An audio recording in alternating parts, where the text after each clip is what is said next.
In the personal story segment tonight, what Donald Trump needs to do to win the White House. As you may know, Fox News host Judge Jeanine Pirro is an avid Trump supporter. Recently, Bill O'Reilly spoke with Judge Pirro on how she thinks Trump can score a victory in November. So as a Trump supporter and someone who has run for office herself, what do you think has gone wrong in the Trump campaign this August? Donald hasn't stayed on message, and you're right, I know him, I love him, he's been my friend, I support him. You've got to be disciplined. No one should be surprised. Donald Trump has never even run for mayor, so let's not be so critical of the guy. The bottom line is that he has connected with the American people. He now needs to, as we've all said, pivot to the general. He is within 1 to 2 points after some of the worst weeks that any candidate could have, Rasmussen, Zogby, and he needs to never mention another name again other than Obama and Hillary unless he wants to thank God the day after the election. What has he done specifically that you believe has turned some Americans against him? It's real easy.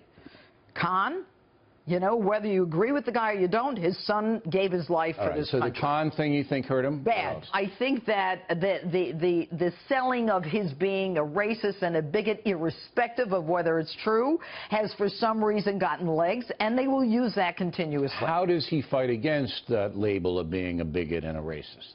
How he does that is by just staying on message. How I would do it? You tell him to do what? He gave 2 of the best speeches that he gave. One is on the inner cities, and for the first time, we have heard a presidential candidate really focus on the African-American community and the fact that they are victims of African-American crime and poverty in the inner cities. You don't believe that African-Americans are going to respond to that, do you?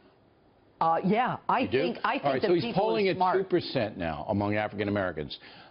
How much is that going to go higher, do you believe? I don't think it's going to go that much higher. All right, that's what I just said. But that doesn't matter. It doesn't matter. It doesn't matter. What matters is that midpoint. What matters is for people to start to think that Donald Trump is thinking seriously about the issues that are confronting us. So other people, rather than African Americans, may respond to his outreach to that community. Right. All right. Now, why do you think Trump acts so impulsively?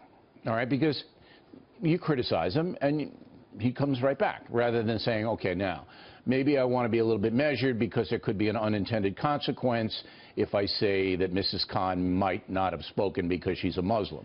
Why do you think he's impulsive in his remarks? Because I think he comes from a different world. You know, Bill. What world is that? What world? That's the world of business, where it's, you know, it's bare knuckles, it's all about money, and it's not about political correctness. There are certain things that are appropriate to talk about, and there are things that happen in the world that we don't talk about. Not me. I talk about everything. All right. That's why I've been successful. But when I talk about things, I always know that there could be blowback on me, so I fact-base it. Fact-base it. I'm wondering whether he is sophisticated enough in political terms to understand that you just can't lash. If you're going to lash, you better have facts. You know, it's interesting. You use the word sophisticated enough. He is sophisticated enough. The key operative message there is in political terms. No, he's not in terms of political terms. He's used to saying what he thinks, and that's why he connected with people. And if he stays on message going forward, Bill, he can connect with those people again. The American people don't want to hear anymore that, you know, he'll say anything that he wants. He's a regular guy. He's the kind of guy who says whatever he feels like saying. They've had enough of that. They know that's who he is. Now they want him to focus on serious issues. The final question for you is, you still believe Trump can win? I do. I do. I think these are lazy. On it. I don't gamble. It's the lazy days of summer, Bill, but what I'm telling you is it will depend upon external factors. It will depend upon what she does. It will depend on the foundation, and it will depend upon Donald Trump staying on message.